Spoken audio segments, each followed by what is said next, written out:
Selamat sore, bismillahirrahmanirrahim. Assalamualaikum warahmatullahi wabarakatuh. Kita bertemu lagi dengan adik-adik semua, dimana pada kesempatan sebelumnya kita sudah membahas terkait dengan uji susceptibility test, dimana uji tersebut untuk mengetahui sejauh mana aktivitas insektisida, dan pada kesempatan kali ini kita akan membahas terkait dengan bioassay test atau bioassay uji, di mana kita akan mengetahui sejauh mana efektivitas suatu insektisida terhadap vektor.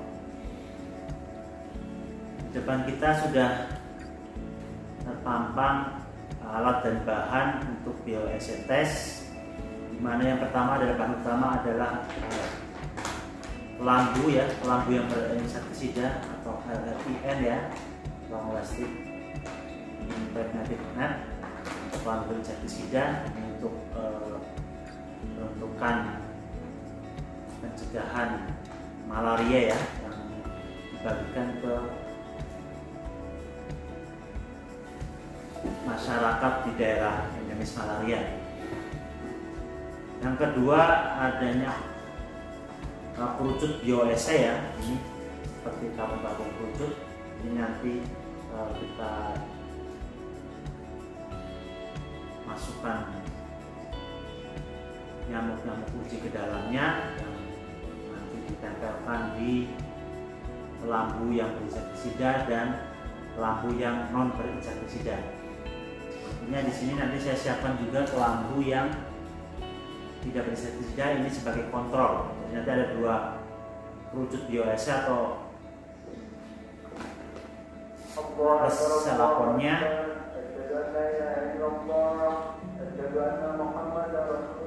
Jadi kita siapkan setiap sisi kelambu itu ada 5 kerucut atau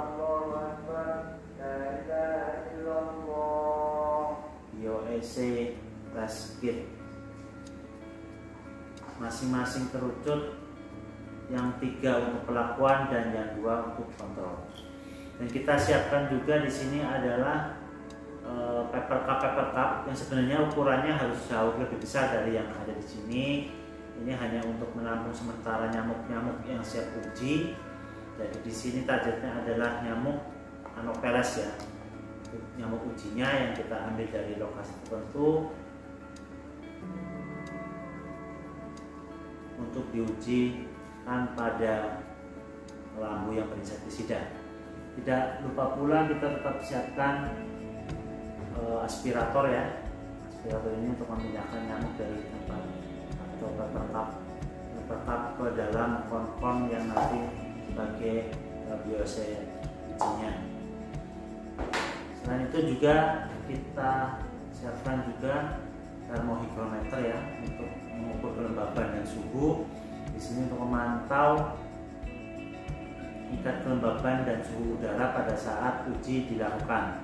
Selain itu juga ada timer ya, kita menggunakan jam bisa, stopwatch bisa ya, untuk menentukan waktu-waktu pengukuran uji. Nah, itu juga ada lap kain ataupun handuk basah. Di sini adalah gunanya untuk mempertahankan suhu dan kelembaban nyamuk uji biar tidak terlalu kering ataupun terlalu lembab juga.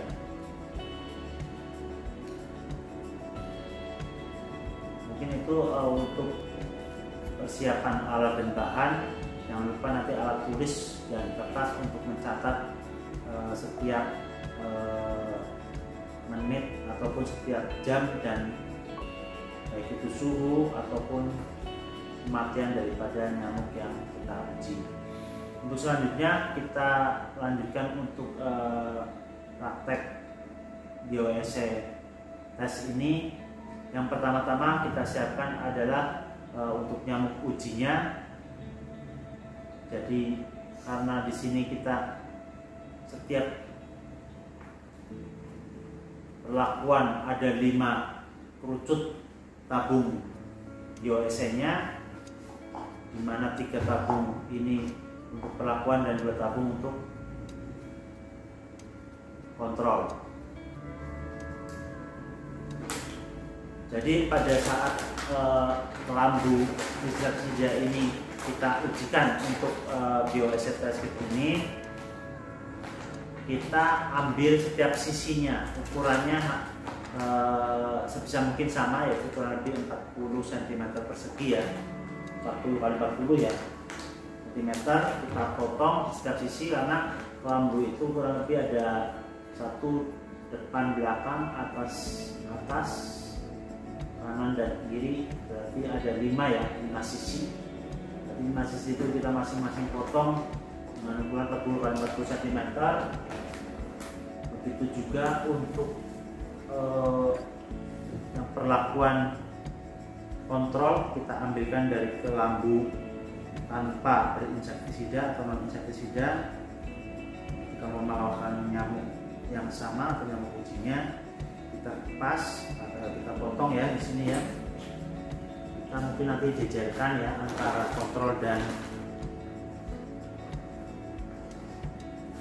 tabung perlakuan.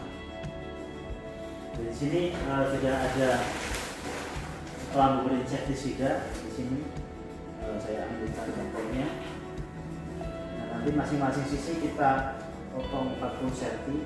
Nah, kalau di sini tidak perlu dipotong, artinya setiap sisi kita nanti pasangkan kon yang ada atau yang sudah kita siapkan di masing-masing sisi. Jadi itu nanti kita pasangkan. Kita ambil contoh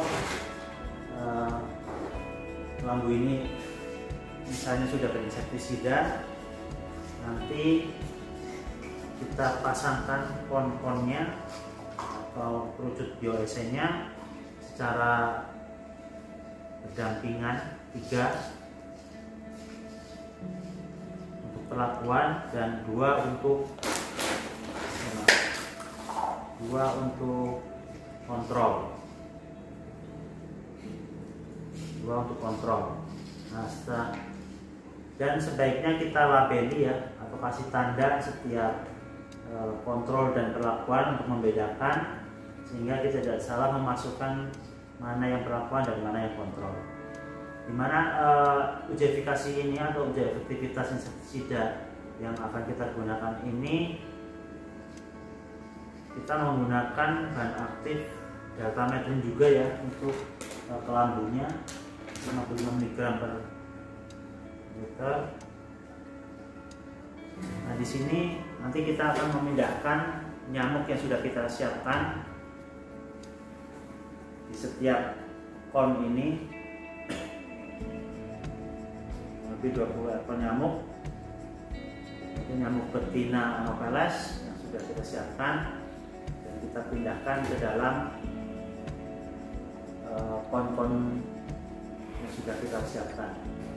Yang pertama, kita isap atau kita sedot nyamuk yang ada di dalam cup ini atau paper cup, kita pindahkan ke dalam kon perlakuan ataupun kon kontrol. Jadi ini ada kon paper cup yang sudah kita sediakan ada 5, di mana 3 untuk perlakuan dan 2 yang kontrol.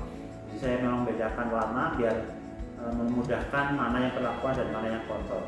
Misalnya yang kuning atau hijau ini adalah 3 perlakuan dan yang 2 ini adalah untuk kontrol. Kita masing-masing pindahkan nyamuk dari paper cup ini ke dalam kerucut BOSC yang kontrol.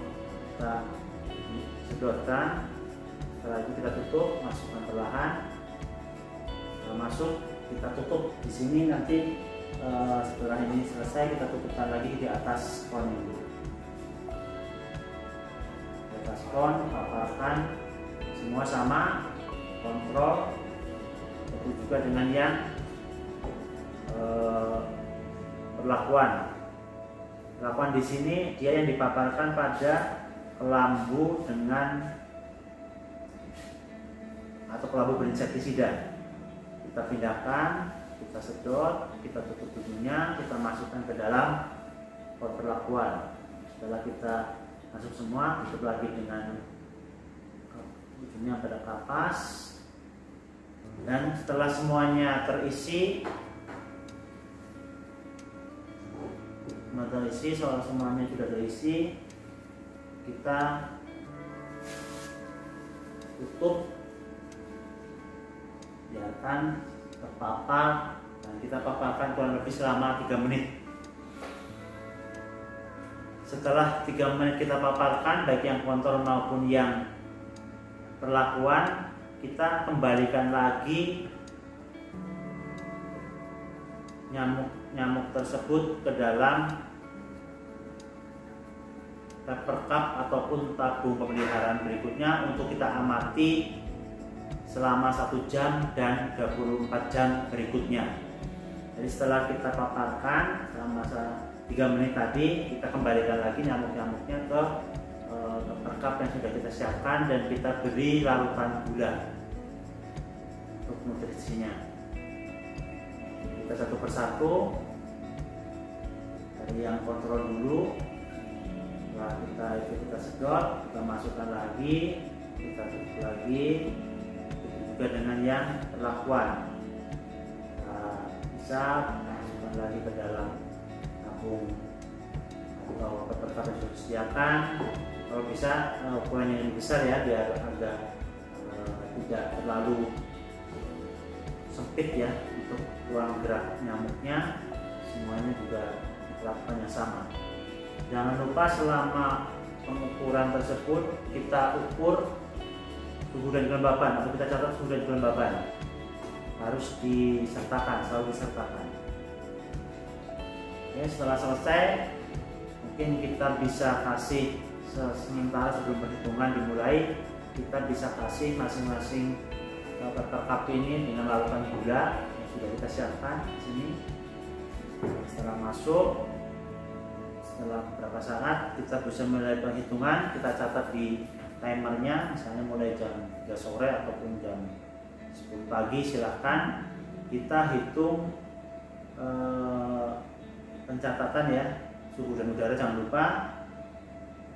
Dan untuk menjaga kelembaban, biasanya kita kasih di sekitarnya, ataupun kalau memang tempat penampungannya agak besar, kita bisa taruh di atasnya handuk yang sudah basah atau yang lepak pisang, bisa juga untuk menjaga suhu dan kelembaban biar tidak terlalu panas ataupun terlalu ekstrim suhunya sehingga menyebabkan kematian pada nyamuk, bukan karena kematian akibat dari paparan insektisida, tapi karena suhu ekstrim dan lain-lain.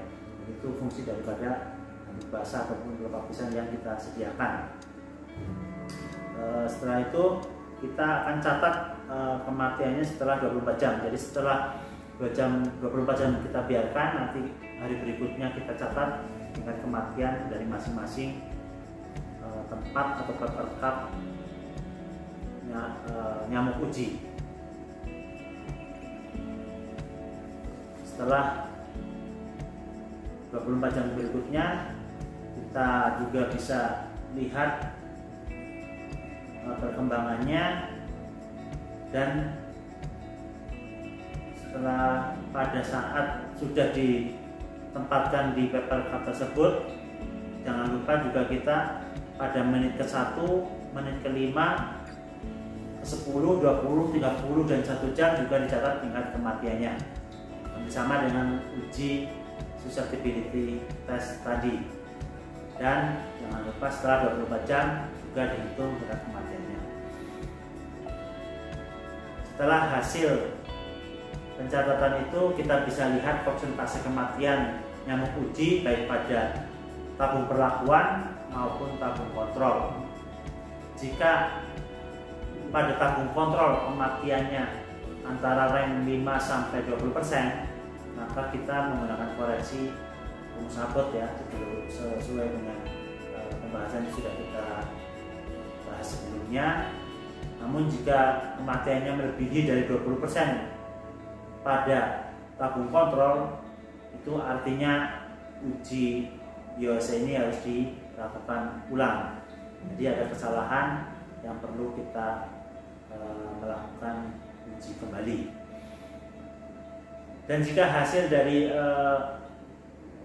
uji tadi persentase kematian menunjukkan bahwa kematian itu kurang dari 80% di setiap tabung perlakuan yang ada, itu artinya bahan insektisida yang digunakan dalam membuat kelambu berinsektisida tidak efektif untuk digunakan di lokasi tersebut. Artinya di daerah tersebut dengan faktor yang kita gunakan sebagai yang uji. Tapi jika persentase kematian melebihi dari 80% tingkat kematian yang pada tabung perlakuan, itu artinya bahwa bahan aktif insektisida yang digunakan untuk membuat kelambu berinsektisida sudah cukup efektif dan bisa digunakan di daerah tersebut. Demikian sedikit penjelasan terkait dengan bioassay test. Semoga bisa bermanfaat. Terima kasih. Assalamualaikum warahmatullahi wabarakatuh.